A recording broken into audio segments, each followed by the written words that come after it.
All right. Well, we're recording now. Okay. Okay. Now, one of the things that I want to do, this lady wants to do. Her name is Kim. She's my Toastmaster mentor. A very zealous woman. Um, and she's kind of bought into my idea, my personality. She wants to help me with my speaking career and my publishing career and stuff. Not publishing, but writing. Okay, so she is going to do what she said is a soft book launch on the last Monday of November, and she said I need.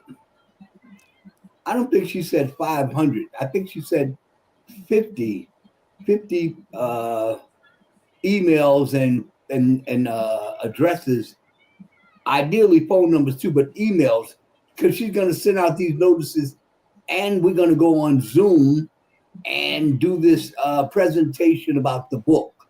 Would you know how to do that? Now, my grandson came up here, and he did something similar. He actually just went through my it might have been my Facebook, or it might have been my address book, and he just sent out this message to some people about where they can tap into my book thing. Okay. On Amazon. But she just wants those contacts, and she will. If I can send her those 50 people, let's say, or as many as I can, then she'll send out whatever this type of press release is that's saying, you want to tune in on this day, Dr. Phillips' book about blah, blah, blah, whatever. But would you know how to do that? I mean, I don't know, to be honest. Run me through the idea again, because it's just it's a little hard for me to follow. She needs 50 names. Let me just call her while I got you on here, so we can both be clear.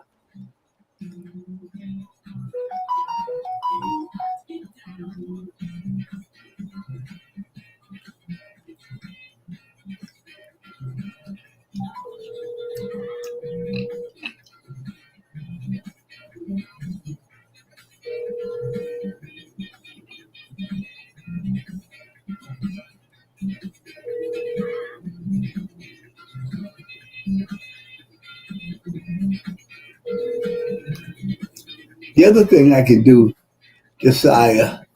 Yeah. Wait. Hello? Yeah, Kim, how you doing? Well, this is what I need. I got my tech guy online with me, and I want to know, what was those 50? You wanted me to get 50 names or something?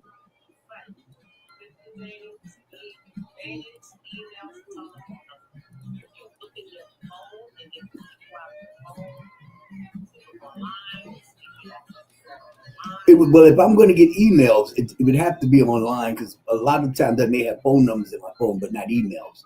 So,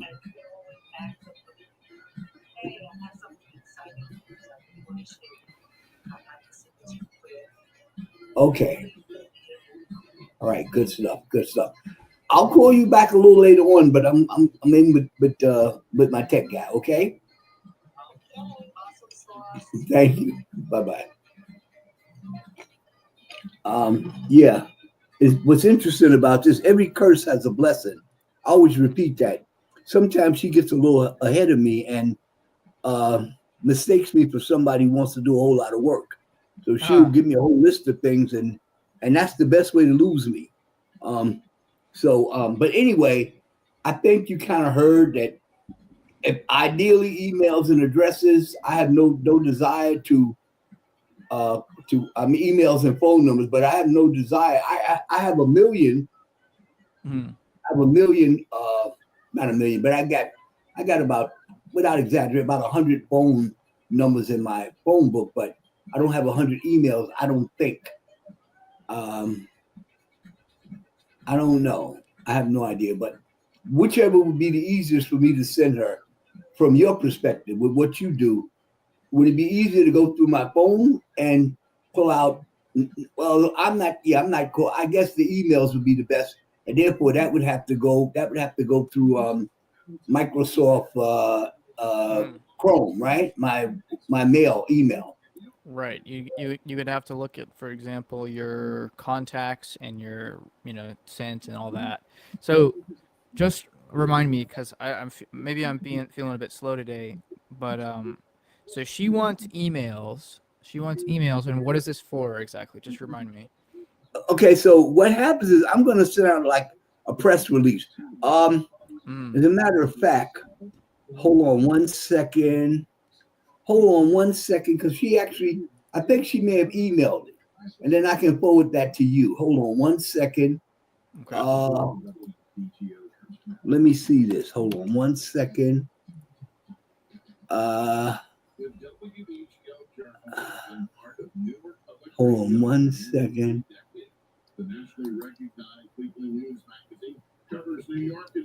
Yeah, she put it in Canva. Hold on.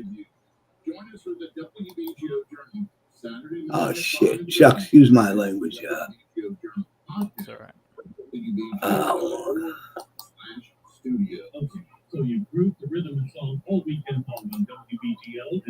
What are we doing here? Okay, now I got to figure out how to send you this. I'm in Canva. Okay, guess share. Let me know if you get this. Okay, hold on. Add people or groups. I'm going to put Josiah.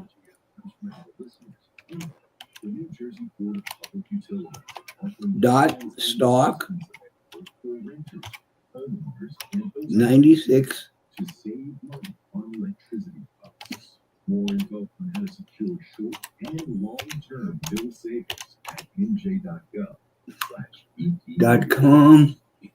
Create. A long time ago, it wasn't that you think you could just get your backpack, your lunchbox, and show up at the school 10 years later to try again. Share design. I wonder, is that? Hold on one second. Okay, let me just save this as on my desktop just in case. This goes here. You make the impossible possible. With an unprecedented show of support for the WBGO, making it a fall for an unqualified success. Funding to the Corporation for Public Broadcasting. WBGO with critical gap in our operating budget for the coming fiscal year. And a significant threat obviously for food taxes. We needed $400,000 to survive. And you answered the call. You answered the call. Thank you for rising in support of the programs and hosts. Thank you for your messages of encouragement. Thank you. Okay.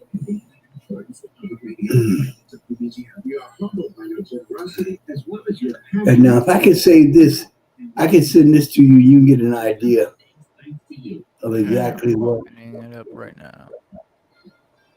Oh damn! It's opening up in with this. Let me see if I can send this. Hold on. I see it. I see the flyer. Oh, okay. I see the Canva this Canva page that you sent me, if that's what you mean. Can you open it? Well, yeah, I have the Canva page right in front of me, and it's showing the page. Does it have my brother on the cover? Yeah, it has a book up in the top left, and it has book launch. Come join us for book launch. It's got the save the date. It's got your email. So let me just try to restate. So basically, is the plan to send this in an email to like a ton of people? That's the plan. Okay. Yeah. I'm curious if there is a way to do that easily. But otherwise, it's just a matter of going through your email contacts or anyone else that you think might be relevant, literally sending them all in like a mail list. That's the gist of it. I'm not an expert at that kind of thing. I haven't ever done that before, but like, I get mailing lists. I'm a part of random mailing lists, and honestly, some of them I try to unsubscribe from, but let me look that up.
Okay.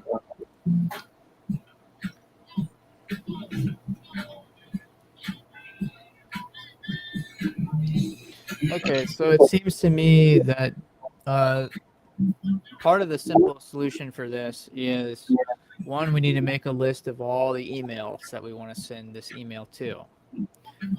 Two, we want to draft the email that's going to be made, include everything that's needed, whatever text, including that design. And then step three is that I don't know where that email is going to be sent. Maybe it's being sent from one of you, like your personal email, because that's the one that's being referenced. Yes. But then basically, the way you'd want to send it is you want to send everyone in the BCC section. In the what section? The B. You know how like when you have like a recipient, and you have CC and then BCC. So we would want to put everyone in the BCC section because that's blind carbon copy. Basically, that means that people are all getting the email, right, but they're not seeing all the other people who the email is being addressed to. And that way you can send one email without having to send like a ton of emails, and you don't have to have all of the recipients see the other recipients, if that makes sense. So wait, I'm going to take a note on that now. Wait, hold on one second. Okay, you said I want to send it into what section? BCC. BCC section. And that stands for blind carbon copy. Okay.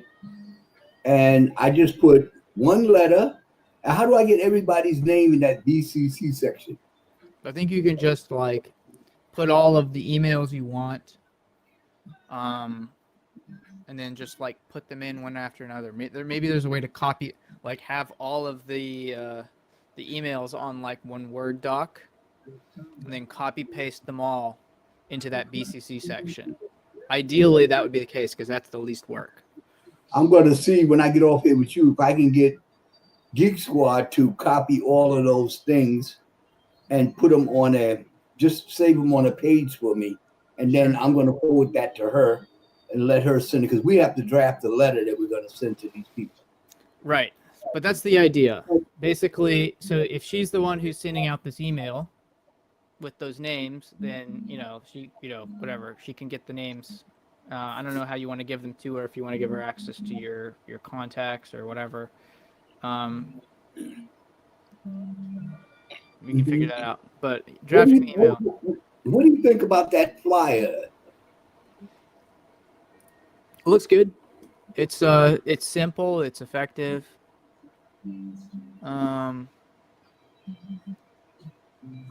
The only thing I'm not sure about is how there's that red dotted line and the white dotted line. Is that part of the actual book cover? I have no idea. Now I know nothing of. Yeah, I don't think it's part of the book cover, but I do think. Okay. You just touch that, it moves. So I don't. Yeah. Oh yeah, I moved it back. I didn't want to keep it. I was just trying to see if it was an individual element of the Have you ever used Canva before? I have. That's actually what I did. I mean, I'm not like an expert at it, but my wife has a subscription to it, so I sometimes use her account. She's the Canva expert between the two of us. Oh, she'd But have to be if she's in the websites. yeah. Um, so like for example, the overlays, the overlay that I have right now with the NYIHB logo at the bottom and the Dr. Floyd T. Phillips logo in the top right, I made that with Canva because the original logo is not designed for this type of background. So I had to Right. like change it a bit. I inverted the colors first and foremost. Um, but yeah, so what do we want to do here? Well, no, well, you've been pretty much explaining. I'm going to call Geek Squad and Mhm. ask them how can I put all the names in my email list on a sheet of paper, in a Word document, because I want to send this out after I draft the letter. And as long as I can save it in a Word document, all of my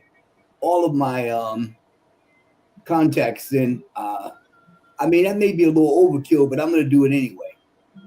Because first of all, about one half of them are going to ignore it or not respond to it. So, Sure. yeah. And if you want to add like any particular person that might not be in that list, you can do that too. But like the most important first step is to add them all together. Right.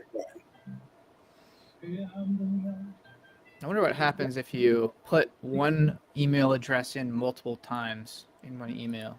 Kind of Put trying to one figure that out. email address in multiple times. Yeah.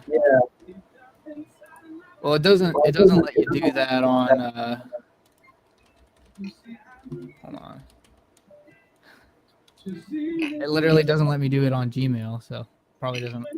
Mm-hmm. So I guess the reason why I was saying that is because there probably isn't any risk to accidentally doubling up on a particular email address. Now, are you still? Were we still scheduled for Wednesday? Yeah, we are. Okay. We are, and that shouldn't be it shouldn't be a problem. Let me see. Let me see. Let me see. Okay, good stuff. So where were we at? I think we were trying to look at. Hold on one second. I think we were trying to look at some. I can erase this now because I just shared that with you.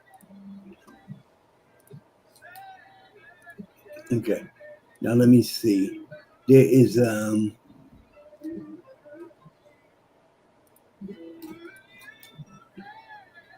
okay. Now hold on. Oh yeah, I wanted to see because what I wanted to do was kind of look at we have to there are two things coming up in November. One Yep. is that next chapter of my book. Mm-hmm. I have to do another speech in November. And at the end of November, I got to do this book launch. So the week before, I got to do the speech with Toastmasters. Mm-hmm. And what I'm trying to do is actually pull sections out of this book and develop whatever kind of speeches they say I have to develop. Hold on one second. I have a piece here. What are you telling yourself? I don't know. I got to kind of keep this stuff together. Hold on one second.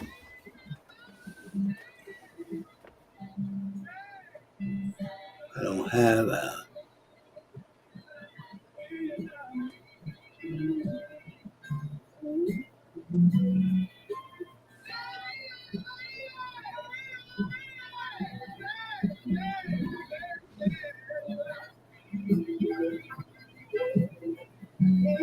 I know I have it here somewhere. Isabel. Okay, here you are.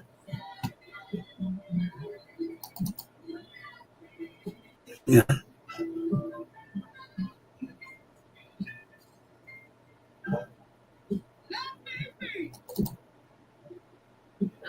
Hold on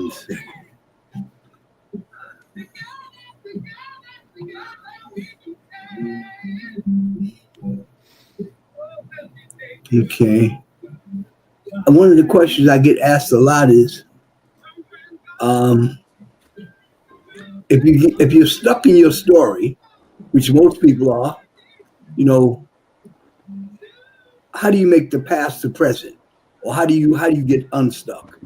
Right. How do you make the present the present? Right.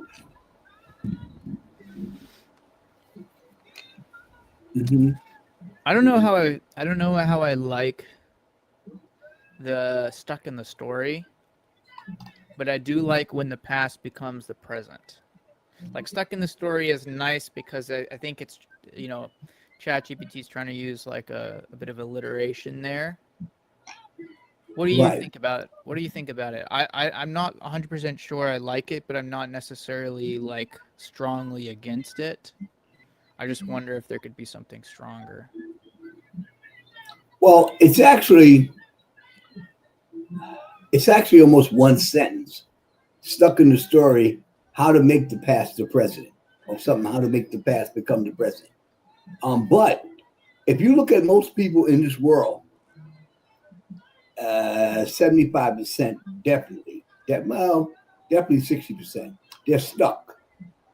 They go through the motions. They know, those 60% know that they could be and should be doing something better, or that they could benefit from, but they're in a place where it's very hard to get out. There's no rational reason except for habit.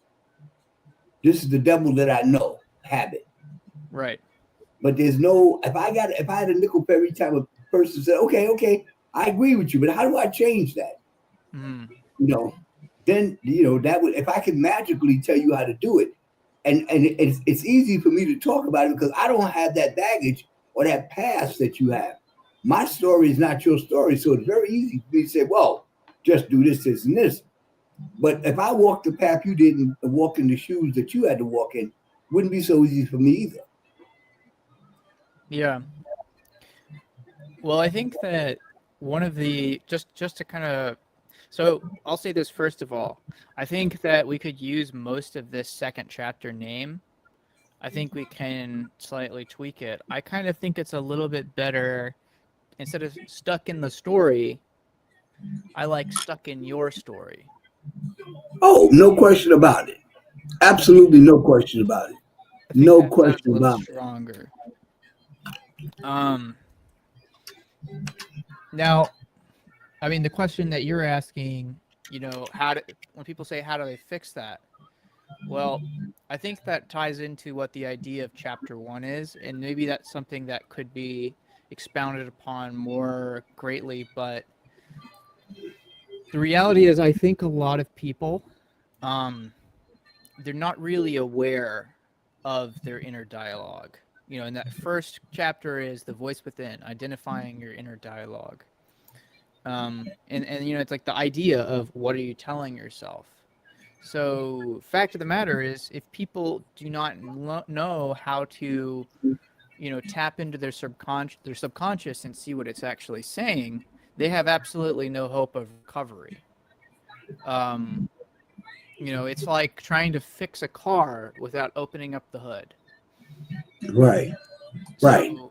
So I think that what's important is that for the reader needs to understand that there's no way out of this without learning to stop and take stock of what, you know, what words are buried in the emotions that they feel, because that's what's happening.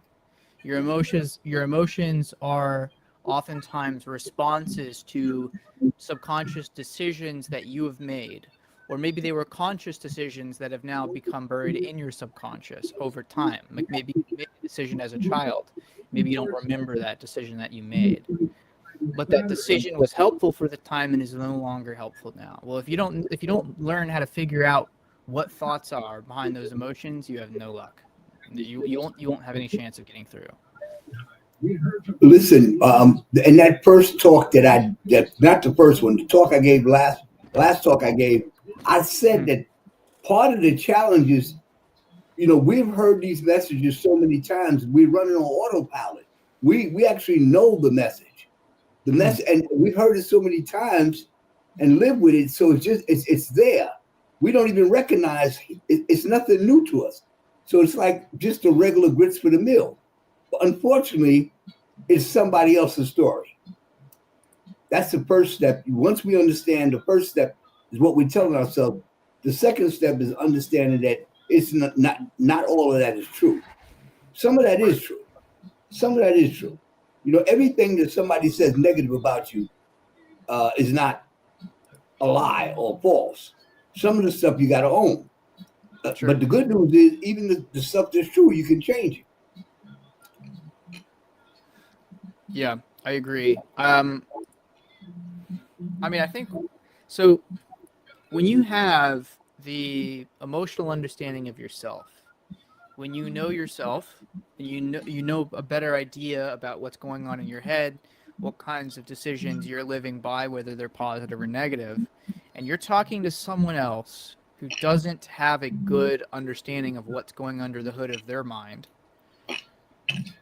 I think that, you know, sometimes it can be hard to help this person to see their blind spot. So I think that's really the gist of what this is about, what this book is about. How do you do that? How do you show a person a color they don't see? You know, how do you, you know, explain that? And I wonder if the way through is through a form of Socratic questioning. I think when people are their own main limiting factor, you have to be able to get them to ask the questions. You have to, or at the very least, you ask them questions that make them question themselves and question their logical processes. You can't tell them, you can't just be like, this is wrong about you. This is wrong about you. You have to give them the opportunity to be like, well, when I did this, this was the reason. And you say, well, how did that reason help you? You know, how did that, you know, what, and like, how did that help the situation? Oh, I don't know. It made me feel better. Okay. But what results did you sow? You know, what did you reap from it? Well, I don't know. You know, she was mad, I guess. Okay. Well, do you think that there's something in your tone that could have been perceived as hostile to this person? I don't know. You know, like, do you understand like the point I'm trying to get to? Of Get course. people to understand their own logical processes because people are usually not aware of them. This is why telling people stuff in therapy is not as effective as leading them to it. And you lead them to it by, almost like you said, Socratic arguments or lawyer. When a lawyer is trying to lead the jury in a certain direction, he asks you yes or no questions. He doesn't want you to elaborate. Okay, but you kind of have to do that with the patient, in that, okay, when you I mean, you hopefully would ask open-end question, but if you wanted to get him to go in a certain direction, okay, you know, ask him a question that's going to give you the definite answer that you want, and hopefully that will get him to look a little bit close at what he's doing or the direction he's going in. So I agree 100% with that. Yeah. I think that the other method of telling people what their problem is, I think that only works when you have, like, you know a person really well, you have good rapport, and you also know the other person is very intellectually honest. So they can listen to what you say, internalize it, and they can say, oh, you know, I don't think this is 100% true, but I think you might be right in this area. Like, I think it can work in that situation, but a lot of people are not like that. I think that you're 100% right. Once again, ideally, under ideal circumstances, if a person can have sort of an epiphany and come up to, you know what I realize about me, and they come to that, that's worth its weight in gold. You know, that's worth its weight in gold. He can convince an argument about himself that you could, it would take you years to do, or even, you know, a lot of effort to try to get him to see what you wanted. If he didn't see that on his own. So that's the thing. And the other thing too, you want to get people to get in the habit of looking at themselves.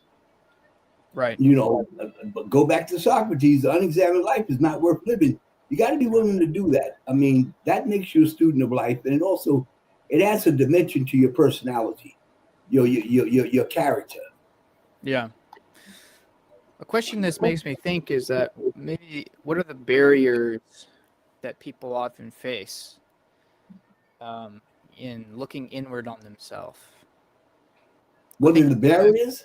Yeah. What are the barriers that people have that prevent them from looking inwards? Besides, for example, just not being raised to do that. Not being, what was it again?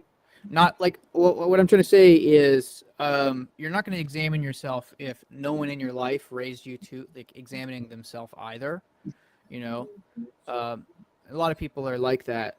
But other than that, what are some reasons that people will not examine themselves? That they'll Well, refuse to for, do that? for one reason, you're upsetting the status quo. Mm, You know, the devil that I know is better than the devil I don't know. You know, and pretty much you heard this message so much, you're pretty sure the average person in America, if you ask them, "Do you know yourself?" They would say, "Yeah, I know myself." And the real answer is, "I think I know myself." But yeah, I know myself. And if you ask them about situations, they could probably tell you with a fair degree of accuracy what they would do. If you were in a crowded theater and this happened before, what would you most likely do? Well, they're going to be going on past things that they did, for the most sure. part. But to that's why I don't like to use the word change when it's dealing with people. I say modify, because if you had to change, that could be frightening. Just to even think of, there's a lot there's a lot in your life, Josiah, you have to change. Sure. That could be frightening. But if I say there's some things in your life you want to modify, that's a little bit more digestible. Sure. So that's number one. They don't want to do that. And secondly, people don't really like to look at their garbage. I mean, how messed up they are or what have you. We spend a tremendous amount of time piling on defenses to keep us protected. Right. Right. And that's a natural phenomenon. That's natural. You don't want nobody to know how screwed up you are. Let's go back to there used to be a chart that I had back in ancient days, and it would give you the top 10 fears in the world or in America. I forget which one it was. Top 10. And public speaking was up near the top. Getting married was up near the top. I forgot the rest of them, but now why in God's name with those things? Getting married, I always scratch my head about that. Well, why would that be fearful? I mean, I wasn't married, so I mean I couldn't understand that one, but public speaking I could understand. But so why are these things so fearful? Because of what we're telling ourselves. To this day, I still don't understand what it is exactly about getting married people are afraid of. Maybe that's an area where I could learn to grow in empathy. Well, certainly openly explore it, but in one respect, it's a lifestyle change. Sure. Yeah. I mean, I guess like my mindset is like, isn't it a good thing to mutually depend on another person and to grow and to work together with them? This is my thinking, Right. Isn't it a good thing to, become a more responsible person, who can like grow into a challenge? Like that's the way that I look at marriage. So for me, that was always exciting. And then getting married was kind of like this, there was challenges and there still are, but it was this big catharsis for me because it was a goal and I was able to reach that goal. And yeah, I mean, it's a journey that gets progressively more and more fun. It's a journey that gets more challenging too, but there's a fun in meeting that challenge. Right. Well, that suggests that you're not average. And secondly, I when you were talking, I was going to ask you who was your best man at your wedding, and when you answered that, I would say, did he use the term "I'll be there to hold you up"? I didn't get to have a best man at my wedding, unfortunately. Okay. Well, and the rest of America who had a best man, which is a lot of people, that's the term that your best man says. Don't worry, I'll be there to hold you up. Well, that I don't have to go any further with that. Right. Okay. I also didn't get married in America, so there's that too. Oh, okay. Lucky you. Yeah, I got married in Australia, so it's Well, yeah, you have to. One thing that's interesting over there is that you have to do the paperwork first, like fully, So, well, actually, typically you sign your documents on like right there at the ceremony. So it's kind of an Mm, interesting thing. But yeah. Um, but yeah, I mean, like I said, I think this is an area where I could afford to grow in empathy and understanding for how other people feel about it. Um, right. because yeah, I don't fully understand it, but I think that's very indicative of where people are at, and so I want to understand that. What is it that's scary about depending on another person? What is it that's scary about having another person depend on you?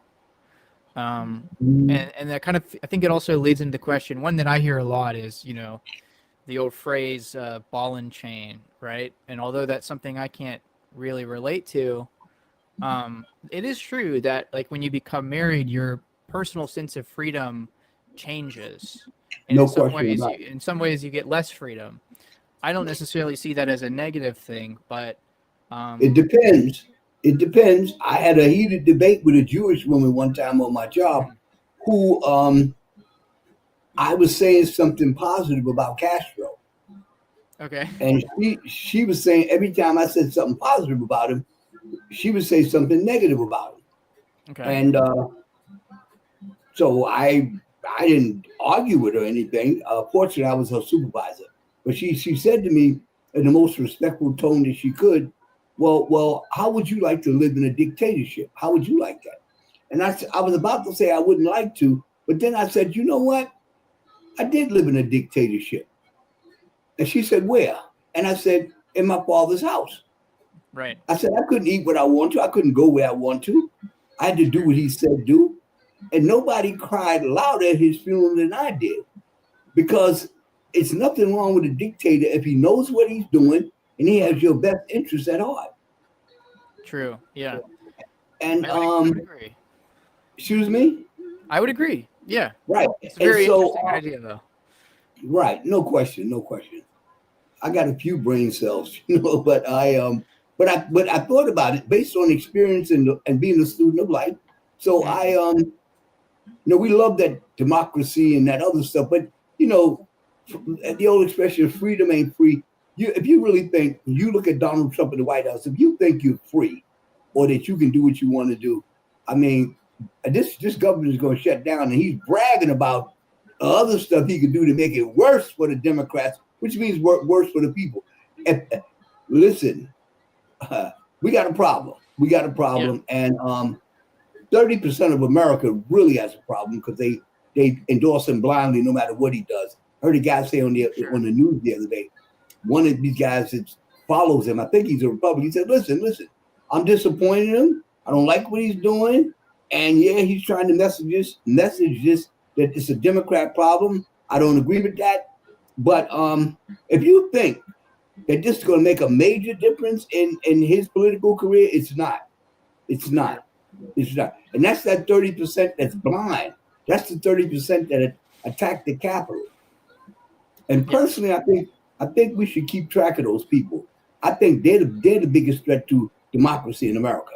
Because Yeah. if democracy don't agree with them, that's what they do. They storm the Capitol, they kill people. Right. And there are some interesting questions that can be brought up about this topic. First of all, I think I kind of want to like circle back to what we were talking about earlier about the things that go on in the subconscious. Now, there's a very popular type of phrase that you hear a lot today, which is nobody knows you better than you know yourself. And I think that is really an empty platitude. Um, Maybe that could be true for some people, but it isn't necessarily true.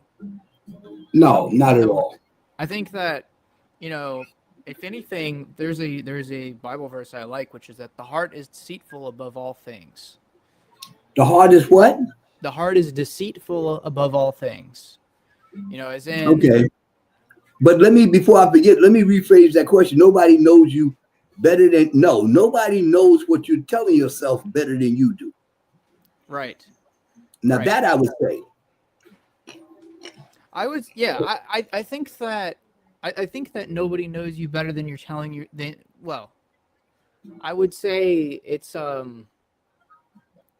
kind of complicated because you could know yourself better than anyone else knows you. I think that's a possibility for sure.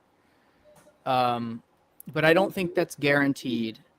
And I think No. that if you know, for a certain amount of a person's reality, a lot of that stuff is like basically generated from the mind.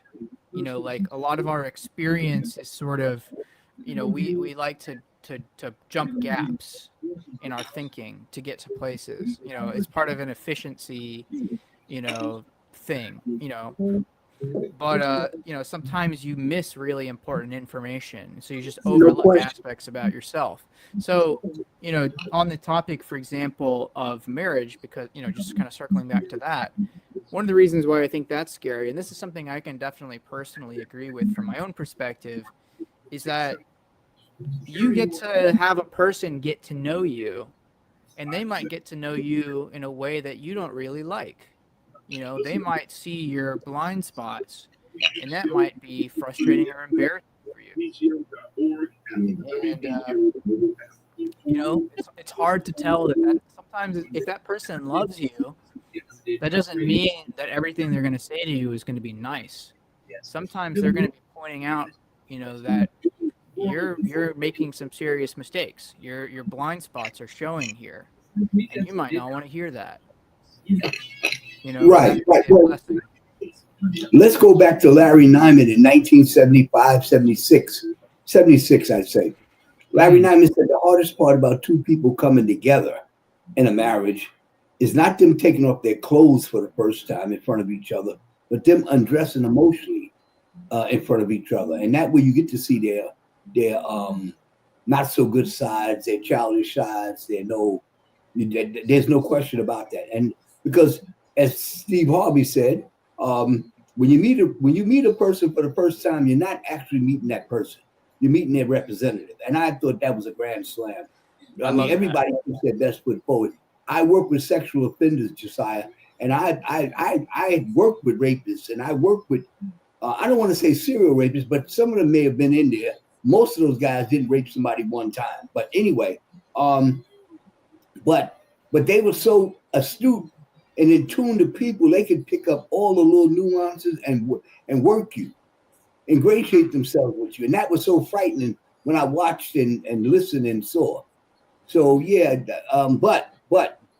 that's his representative. Underneath, he's a serial rapist or something. So I agree 1,000% with that, and I think we're on to something because we're gonna do chapter by chapter, and by the time January 1st comes up, that first week of January, I'm gonna Mhm. put the first chapter. The first chapter will be written, and then we're gonna Okay. go on because but by then I would have given at least 4 or 5 talks on this book and these recordings that you and I are doing, and Mm, we'll develop it from there. okay. Now, these chapters came as a suggestion from ChatGPT. 1 second. I think I lost you there.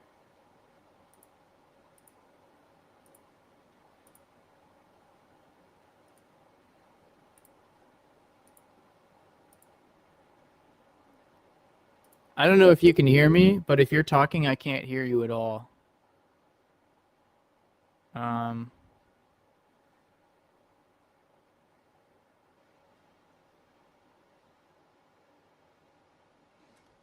Let me call you.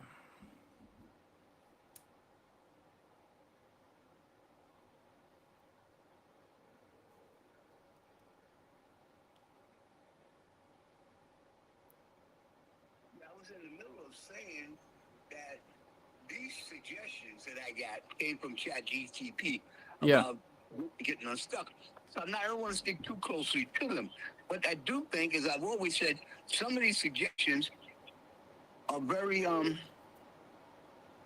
wait, if I can you hear me? I can hear you. Yeah, on my phone. Not in the meeting. Oh, you okay.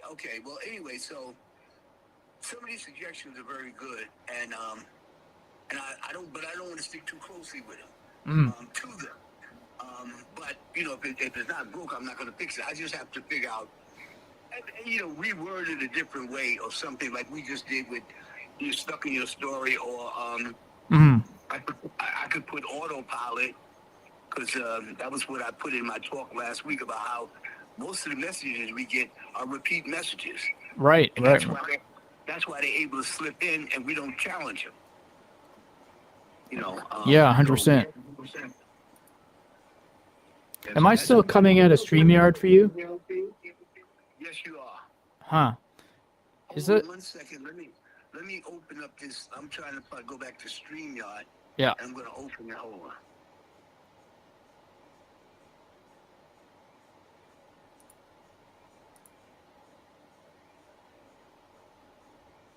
Oh, 1 second. Okay. Now I'm gonna hang up on the phone and see can you hear me. Okay.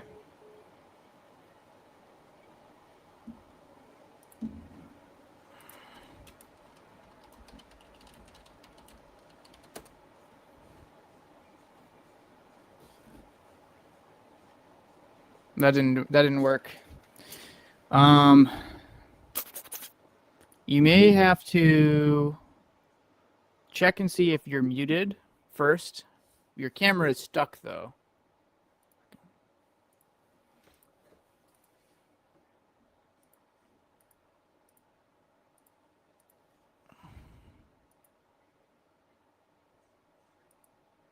Yeah, no change right now.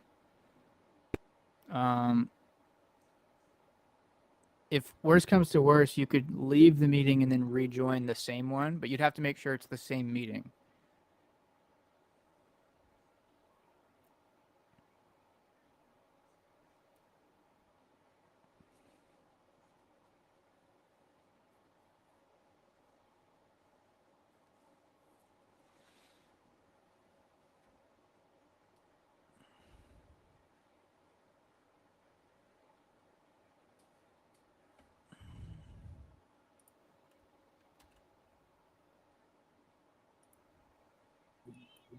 There we go. That did it.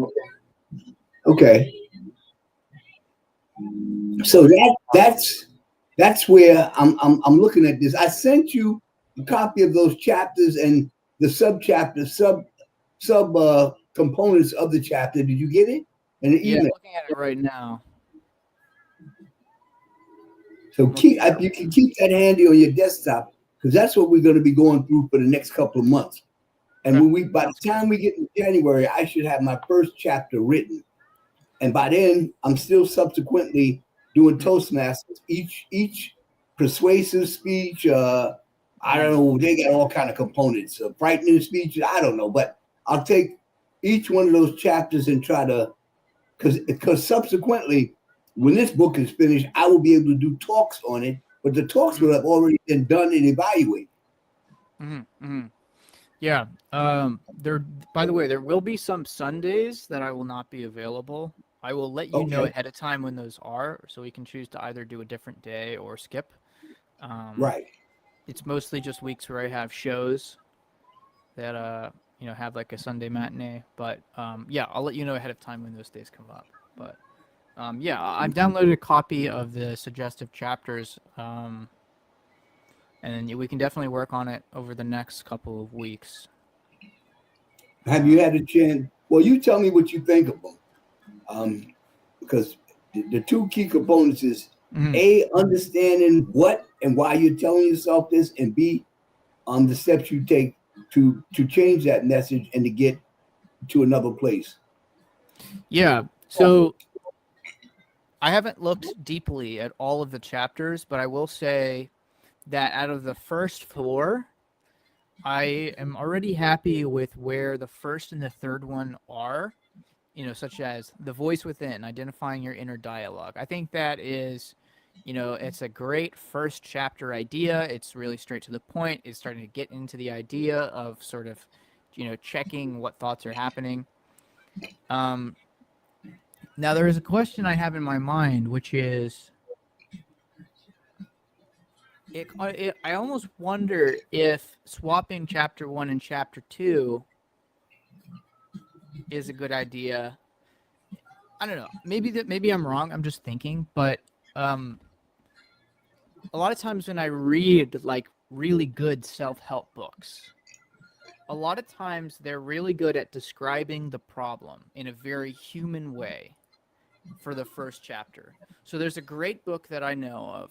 It's a short book called Hiding from Love by Dr. Hiding? Hiding from Love by Dr. Henry Cloud and Dr. John Townsend. And it's a book on essentially people who as adults they've carried on with the habitual act of running away from people attempting to love them, or running from loving on themselves. Essentially like if there's a way I would sort of shortchange or like shorthand describe it, it's when you react negatively to fears and like trauma, and so you learn to kind of like hide and go into turtle mode through a lot of your life. So that's what basically the book is about. But the first chapter is exploring the idea of what does it feel like to be in that mindset? What does it feel like to shut yourself away? And then after that, the next chapter is starting to get into the idea of what you're doing, and then exploring, how this could happen, and what this negative functioning is and what it looks like. And then further on, it's giving examples of what recovery looks like. So I thought that was pretty effective for me because, that first chapter was something that was helpful for me to say, oh, well, I can relate to this story, this imaginative, I guess, portrayal of what this might look like in a person's life. I connect with this. And then, so I'm already hooked and I'm already interested, so that when that next chapter comes in and it's starting to say, this is what's happening, this is what you're doing, or this is what people do in this type of situation, and it's starting to get into the why. So, that's just a thought. You don't necessarily have to do that. That's good. That's good. I see. This is the kind of stuff I need. We need to brainstorm like this and look at it like this. I was very happy, and I agree with that. We'll look at it. I agree with, because to me, in a sense, that's the hook. Mm-hmm. That's the hook. If you come out with the problem first or something, that's the hook, and that's what you want to do. One of the most profound things is so simple that I read when I was thinking about writing this, and some guy said, if you hook your reader in the first 2 or 3 pages, you got them for the whole book, and that really appealed to me. And so that's why I opened with that story of going to do that speech and thing like that. So I'm happy with that, and I like what you said. And I thank God we recorded it because I want to keep that. I want to keep that. We'll play with that as time goes. Nothing is etched in concrete in this. Sure. We may put the last chapter first. It depends. Sure. If it's going to serve the book's purpose, then let's do it. I truly believe that, at least as far as this, little micro topic goes, there's plenty of self-help books out there that are kind of hack psychology, but they're good selling books. They're going to use the same method because that method works. You want to convince your reader that they're heard, that they're understood, and that they're known, and that because they're known and they're understood and heard, there's also a proven and shown path towards better functioning. People aren't gonna listen to you if they don't think you understand them, if they don't think you see them, if they don't think you know them. So that first chapter is trying to really help someone to understand that they're not alone, they're not unknown. The problems that they're dealing with are not problems without solutions. That's kind of like what that is. So, if I was to go off of that book I was talking about earlier, what it was really good about it wasn't just that it, used its concepts well, but it also created, fictional narratives that explained what those problems look like. That's what I would call it in this, in the context of writing a book like this sequel here. that is, shooting for the gold. You're not trying to pass with the bronze to the silver. You want to, really, you want to get people on board. But people don't want to, they don't want things to just be data. Now, you said something about narratives. Please expound on that. Right. So, like, for example, there's another book, and it's one of the writers that I was just talking about wrote this book. Not both of them. It's a book called Boundaries. It's a great book that is essentially just talking about how much of, how much a person can really struggle in their life by not knowing how to respect the boundaries of others, but also not how to respect their own boundaries or how to create their boundaries in the first place. So what I'm talking about is that throughout the entire book, but especially in like the first chapter, you would often see these fictional narratives that the author created, using either real stories from, their own clinical work, or created stories that illustrate the concepts. So it could be something like, Martha has a problem with her husband, Terry. Terry is always, getting her to do things that she doesn't want. And so she feels constantly anxious, but she thinks that if she doesn't do what Terry says, something bad is going to happen. Like that's an idea of a fictional narrative, but I'm really, really simplifying it. But the point is that a lot of human beings, for the most part, don't think in this strict data type of way. We often think in the stories of our lives. Our lives are stories. Yeah. I mean, and I think, again, your first book, is very easy to connect with because it's a life story. It's something someone can follow and they can connect with. So I think that a book that is meant to help people that doesn't utilize stories is really appealing to a very book smart crowd, because those are the only types of people that are going to get any value out of it. And they're also going to be quicker to sniff when you're talking bullshit. So, Yeah. Well, you have summed it up, and that's the way we definitely. I mean, you Josiah, I won't get up out of bed in the morning if I can't tell a story or relate to an interesting thing in my life. And I've been doing this work for 35 years, and I go through. I love the leap over cultures, because all cultures are different. So and I know that all cultures are not created equal. What do I mean by that? There's some cultures that kind of shy away from African Americans. Sure. Okay. Yeah. And people from Russia sort of like that, and that's fine. I mean, but I was talking to an Indian patient of mine the other day, and he's young, makes about $200,000 a year. He was a software engineer, and then he went back to school and got an MBA in finance. So he's killing them. But he has a drinking problem. Mm-hmm. And him and his wife are not happy because of his drinking problem. He says it's a vicious cycle.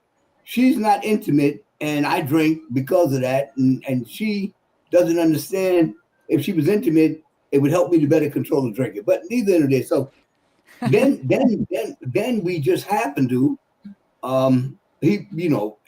I often stress to my patients, the two people you never lie to is your doctor and your lawyer. Don't tell them whatever's up front so we can help you.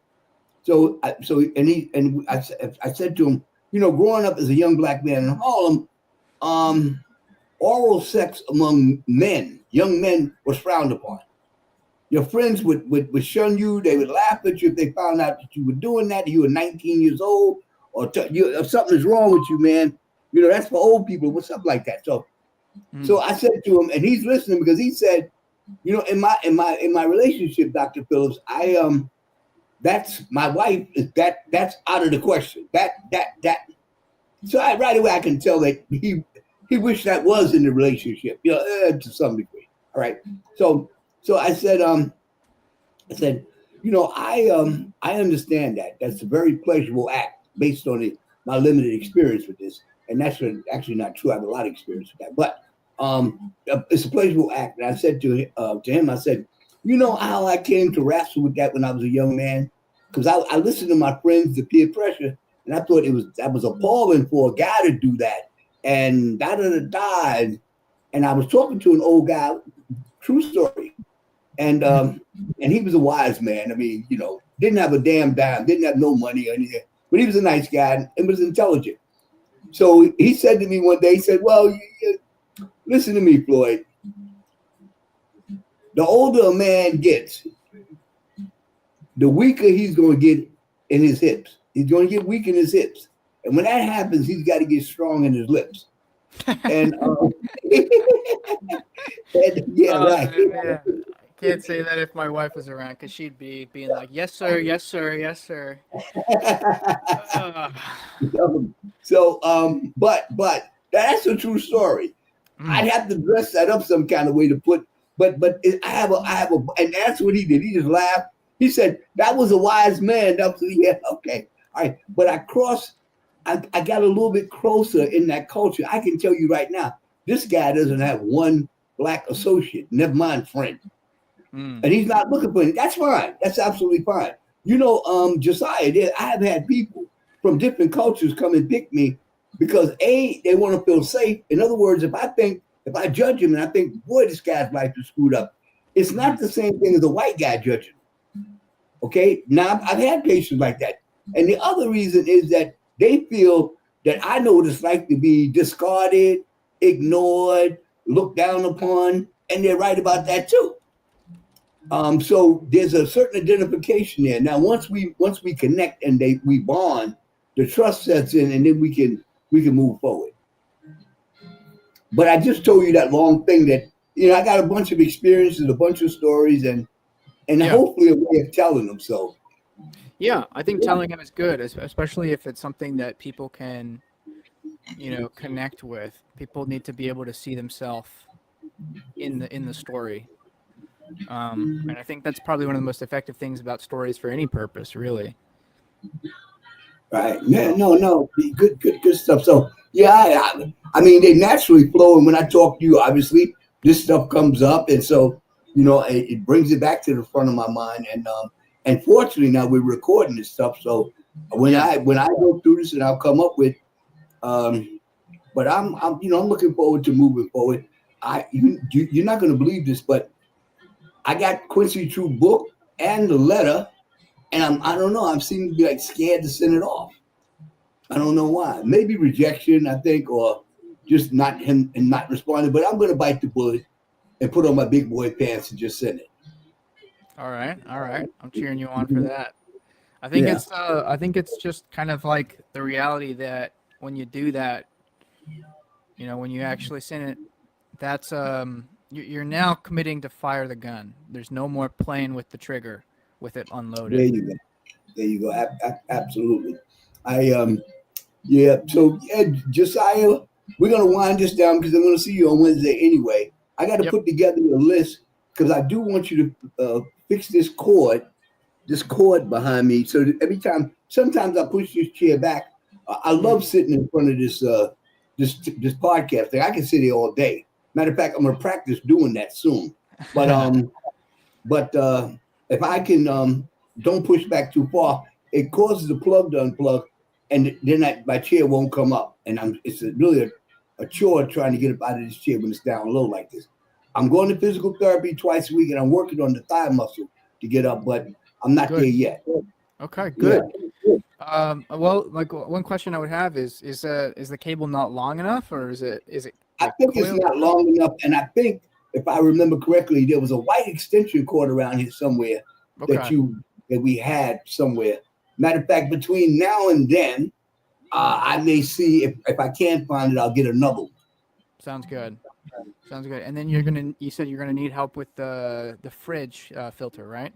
The fridge filter, and I'm gonna see if I can transfer the songs from my iPod to my cell phone to my You got that lightning cable? Oh yeah. I matter of fact, I may have too many of them, but yeah, when you come, I'll show you all of them that I have. But that's what Michelle says. I do overkill, and I do. I'm open to myself. But the reason is I don't have a lot of patience to be looking for stuff. I'm on the same page. That's one of the areas where you know, whatever. I would rather have, you know, too many things of chapstick and put one in my car, put one in my desk, put one You're somewhere right. else, you know, rather than I have one and then I lose it and then I can't find it. Stupid. I literally have about 50 garbage liners, plastic garbage liners. And I was asking her for it the other day, and she said to me, "Oh, I don't know where the garbage liners are." And well, obviously, you come here, so you know I don't do a whole lot of moving around. So if there's anything that's missing here I can't find, there's a 90% chance that she know where it is or she had it last. That's just you don't have to be intelligent to know that. So Yep. so when I said no, I'm positive that you gave me the last one. I don't know where you got it from, but it wasn't in here. No. I happened to go up front later on that day, and I'm thinking in my mind, now I know I have 50 of these, but I'm going to buy another 50 because this time I'll put them away, even if I have to put them in the bed beside me. Because I'm angry now. So, but I go up front, and as I sit in my chair, what's sitting right beside me? The plastic bags. And I start tapping on them saying, hey, look. You know, and they're there. So anyway, but if I didn't see them, I would have bought another 50. So, because I don't, my time, with the patients that I get paid per 40, my hours are 45 minutes. But I can count real quick whether it's worth it for me to be looking for something for an hour or rather spend another $20 to get it shipped by Amazon. So, you know, I'm okay with that. Josiah, we're gonna wind this down. I'm gonna see you on Wednesday. Yep. I think I'll save today's charge for Wednesday, and I'll just add another hour on whatever we do then. Okay, that'll work. That'll work. Alrighty. All right, so I'll see you then. Yep. We'll see you then. You have a good rest of your day. And All let me right, hit take care. in recording. I'm just gonna hit